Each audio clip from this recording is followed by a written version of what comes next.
Good morning from ICANN58 in Copenhagen. We're here with Dr. Steve Crocker and Göran Marby.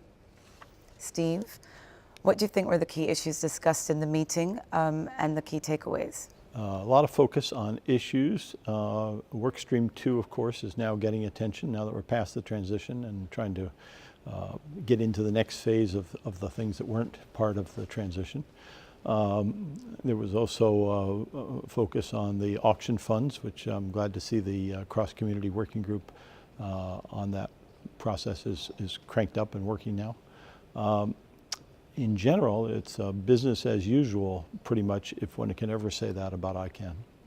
Göran, your first ICANN meeting was nearly a year ago. What are some of the key things you've learned during that time? There was much more about people than I knew. This year's been, for me personally, a fantastic transition as well. With this meeting, I think it's safe to say I know what I don't know. And I had a lot of things to learn. I'm very deeply impressed about the level of commitment and passion in the community with all the people. It's fair to say that the internet internet users of the world should be deeply gratitude to all the people who come to an ICANN meeting and other meetings around the internet space. Göran, and you've also talked a lot about transparency and accountability this week. What are your next steps as you continue to focus on improving both for the ICANN org? Well, recently we added the complaint officer. We now have the new reports coming out. Today, first day, we're doing the first open session with me and the executive team. There's going to be continuous involvement about it, but it also has to happen in a dialogue with the community. It is very important transparency is followed by a narrative so people have the potential to understand.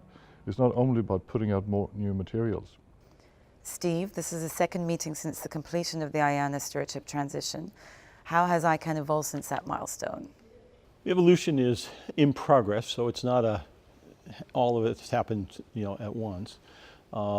We have taken the transition very seriously, and by that I mean not only have we adopted the bylaws and made the structural changes, but we are now working through how to make each and every part of that real. What do we have to do to breathe life into all of the things that were done?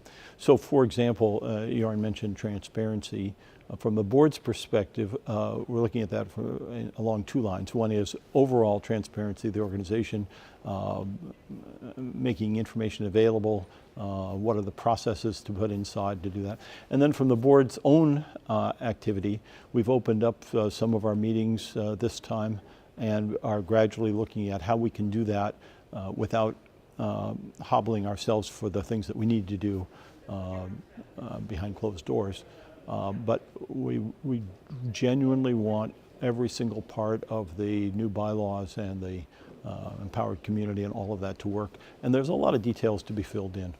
This meeting saw some intense discussions surrounding the reviews of the new generic top-level domain program. What needs to happen before the next round is launched? That's a question, of course, that's been asked multiple times in multiple different ways.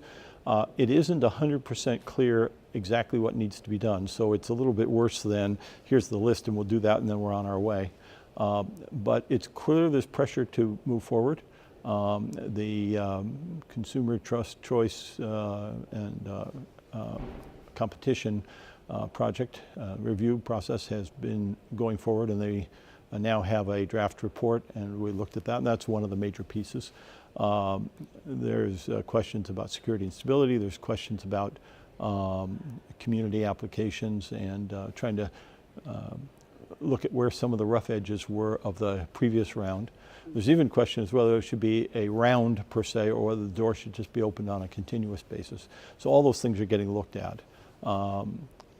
We can't afford to just plunge into the next phase without having some clarity about all these things.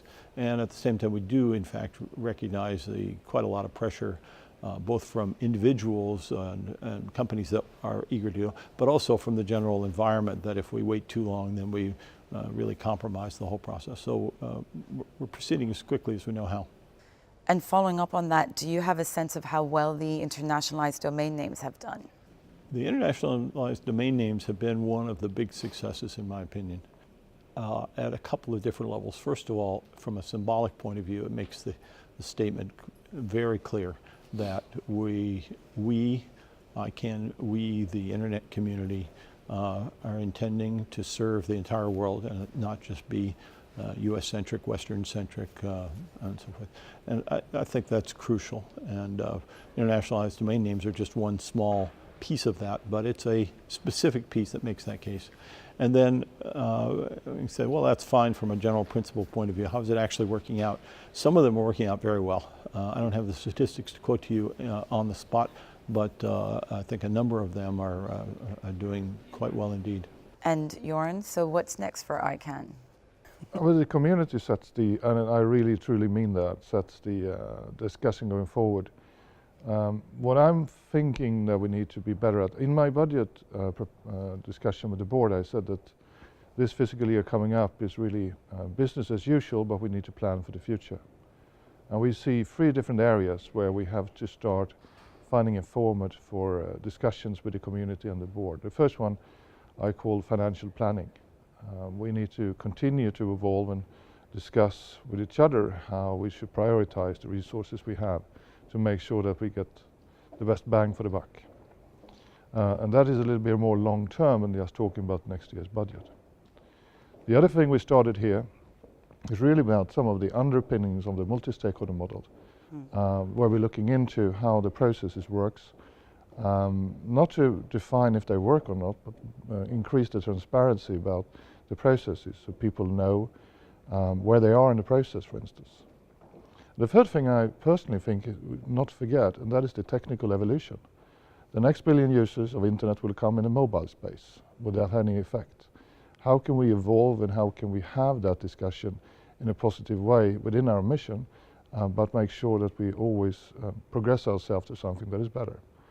So I think that over the next, besides all the policy discussions, besides everything else, to find that format, I think it's going to be very important for us going forward.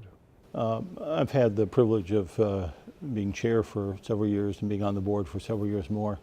Each of the things that Göran has just talked about, financial planning that looks years ahead, taking into account the technological changes, trying to make the business processes, if you will, more transparent and evident, and in the process maybe we'll make some of them a bit more efficient, have been things that, from my perspective, I have wanted to see for a long time.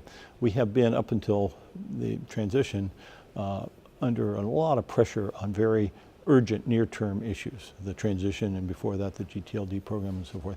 So I'm just absolutely delighted that we now have those issues rising to the top and that we have the time and the resources to look at that. So I'm just extremely optimistic. And for both of you, what should we expect in ICANN59 in Johannesburg? It's a shorter meeting. It's the policy meeting, so even more issue-based. Personally, we're also starting to bring in the discussion about the flow charts of the processes. We're going to engage with with the community. Technical discussions, we talked about other things, and we're going to, when we speak to the community, sets the scheduling for the meeting, and we will continue that discussion. And Steve, what from your perspective? Well, Göran mentioned it's a policy meeting, it's a shorter meeting. So what we have to fess up and say is the meeting strategy that was created a couple of years ago and put in place, and we're now in the second year of it, was intended to reduce the size of some of the meetings and so on. At the same time, the number of issues has increased, and people have been tacking on meetings beforehand, and it's probably needs to be looked at again, and I'm sort of holding my breath to see how much pressure we're going to have for this shorter meeting to be longer and longer outside the bounds of it. Finally, Steve, how have you found Copenhagen since your last visit in '69? Well, it is absolutely a delight to be here.